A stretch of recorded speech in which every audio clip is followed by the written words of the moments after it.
रुखसाना। क्या हुआ, कैसे मारपीट हुई, किसने, मारने वाले कौन है? ये शहनाज भी थी, हम उसको समझा रहे थे कि आप जब मेरी बेटी को क्यों मारते हो, क्यों गाली गुप्तार करते हो, आप ऐसे नंगी नंगी क्यों बोलती हो, मेरी छोरी ने क्या बिगाड़ा तुम्हारा। तो कि हाँ मारूंगी मैं। तो उसको धमकी देती कि ऊपर का मकान खाली कर, मेरे बेटे की शादी करूंगी तो मेरे बेटे को सेपरेट मकान चाहिएगा। तो मैंने बोला कि ये सालिया कोई आई गई नहीं भरा, ये भी ब्याह किया है यहाँ पर, इसका भी हक है यहाँ पर। इतने में उन्होंने मार धार कर दी और लाते कोशिश मारने भिड़ गई, बाली वाले सब गिरा दी मेरी और मारने लगी। मैं तो समझाने गई थी, मैंने क्या कि 2 बच्ची हैं उसको मारेगी, पहले भी मारी थी। तो हम लोग कुछ बोले ही नहीं उनके चक्कर में, हमने बोला कि वो आपस का मामला निमट लेंगे, हम बोले ही नहीं। तो मैं समझा ही रही, उनको समझा रही, मैंने क्या सेना पास तुम ऐसा मत करा करो, क्यों मारते हो तुम, क्यों गाली गुप्तार करते हो। इतने उन्होंने मार धाड़ कर दी। आपको कहाँ पे मारा? ये यहाँ पर सीने में, यहाँ पर ऐसे अरे चट्टे हो। अब ये पता नहीं, मुझे ध्यान में भीड़ बहुत हो रही थी, क्या पता गोसे से मारी, क्या पता कायद से मारी। शहनाज कौन लगती है आपको? वो समदन है हमारी, वो सोकेली सास है सालिया की। क्या मांग रहे हो, क्यों परेशान करते हैं? अब ये तो उनसे पता नहीं क्यों कि वो दे कहती है कि तेरे बाप क्या से क्या ली है ने, क्या है तू तो चिपकली है ने, जन जन क्या क्या बोलती है। तो फिर भी हम लोग उसके मामले में नहीं बोलते, हम लोग जाते ही नहीं हैं उनसे, हम ज़्यादा जाना करते ही नहीं है। फिर मैंने बोला कि 2 छोटी छोटी बच्चियाँ हैं, कभी सोकेली माँ है, बच्चों के ऊपर मार धाड़ कर देगी, नीचे से फेंक देगी तो और कहीं लग जाएगी। तो मैंने कहा 2 छोटी छोटी बच्चियों को तो लेके आ जाऊँ मैं। 5 साल हो गए।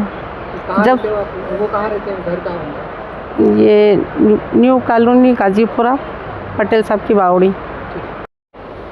क्या हुआ था आपके साथ में? मेरी जब से शादी हुई है तब से मेरी सोकेली सांस हैगी, तो वो मुझे हमेशा धमकाती रहती है, डराती रहती है कि तू दहेज नहीं लेकर आई है, तेरे पापा के पास क्या है, तुझे क्या दिया है। और जब मेरे प्रेग्नेंट हुई उसके बाद मेरे को कितनी मरतबा मारपीट कर ली है। ये लोग हमेशा धमकाते रहते हैं कि अब मेरे लड़के के लिए मैं घर खाली करो, मेरे लड़के की शादी करूँगी, तुम लोग निकलो यहाँ से। और बहुत परेशान करते, मतलब घर में मुझे बहुत परेशान कर दिया था। मैं कई टाइम से बीमार रह चुकी हूँ, मुझे माइग्रेन की बीमारी भी हो गई थी इनके चक्कर में। क्या नाम है सांस का आपकी? सांस शहनाज, सोतेली सांस है वो। क्यों करती है वो मेरे माता पिता ने मुझे कोई दहेज नहीं दिया था, इसलिए वो मेरे से आए दिन की परेशान करती रहती थी। और उसका एक लड़का है मोइन, वो भी सोकेला ही है, देवर है, वो भी मारता रहता है, धमकाते रहते थे। मेरे शोहर का प्याज लहसुन मंडी में कारोबार है, वो कई दिन आए दिन बाहर जाते रहते थे। कितने दिन, कभी 4 दिन बाहर रहते, कभी 5 दिन बाहर रहते। मुझे बहुत परेशान कर दिया था इन लोगों ने।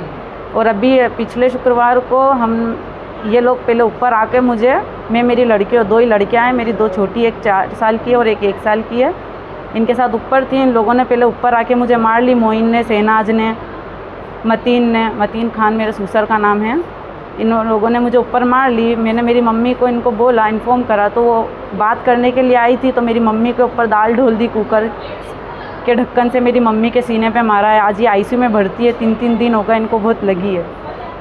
और ये मुझे डंडे से मारा था इन लोगों ने, बेल्ट से, और सिर बाल बहुत खींच के दीवार मारा था। और उनके हाथ में चाकू छुरी कुछ थी, तो मुझे भी ये निशान वगैरह, और बचाने की कोशिश करी मैंने, लेकिन इन्होंने मुझे बहुत मारा है। एफआईआर वगैरह कुछ कर ली? शुक्रवार के दिन हम लोगों ने एफआईआर करवाई थी थाने में जाकर। मेरे पापा ने मेरे ससुर साहब मतीन खान से पूछा कि आप लोग ऐसे क्यों करते हो, हमेशा मेरी बेटी को क्यों मारते रहते हो और क्यों मारा मेरी बेटी को। तो वो बोलते हैं कि मुझे तो गर्व है कि ये मारते हैं, मैं तो बहुत मेरी बेटियों को और मेरी वाइफ को, इनको बोलता हूँ कि और मारा करो इसको, और मुझे मारने पीटने लग गए। उन्होंने सबने मिल के मुझे मारा है। और मेरे पापा तो विकलांग हैं, उनका दोनों पैर विकलांग हैं, और ये बार बार बोलते कि घर खाली कर यहाँ से ऊपर। भाई भी समझाने के लिए तौर पे ही आए थे, ऐसा कोई उनका इरादा नहीं था, लेकिन उन्होंने मजबूर कर दिया था, मुझे मारा था उन्होंने। तो वो छुटा रहे थे, पहले वो समझा ही रहे थे, लेकिन वो मार ही इतना रहे थे, तो फिर उनको मजबूर कर दिया था। बहुत गलत इल्ज़ाम लगा रही है, सरासर झूठ है। मेरा नाम सालेहा है।